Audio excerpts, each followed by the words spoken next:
Hi guys, আপনাদের নিয়ে আসলাম আরেকটি ভিডিও। কথা বলতে পারেন সেদিন বলতে তো সুন্দর পরিবেশ। আজ ঈদের দ্বিতীয় দিন। ঈদকে কেমন করলেন? খুব অসংখ্য ধন্যবাদ।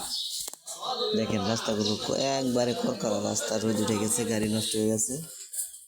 সে হচ্ছে দেখেন আবার ভাই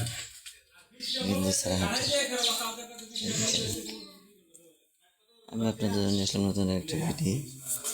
যদি ভালো লাগে বলবেন, আরো সুন্দর সুন্দর ভিডিও দেওয়ার চেষ্টা করবো। একটা লাইক করবেন আর চ্যানেলটা সাবস্ক্রাইব করে থাকবেন নতুন নতুন নিয়মিত ভিডিও পেতে। কথাগুলো হলো, আমি আছি দোকানে। গ্রামের পরিবেশ কত সুন্দর দেখেন, রোদ উঠছে আজকে প্রচুর। ঈদ কে কোথায় গ্রামে যাবেন, যাবেন ভালো লাগবে, বেড়ালে মন সুন্দর থাকে। দেখেন পরিবেশটা কত ওয়াও, সুন্দর ভিউ। জায়গা দিলাম ভালো লাগবো। আসসালামু আলাইকুম।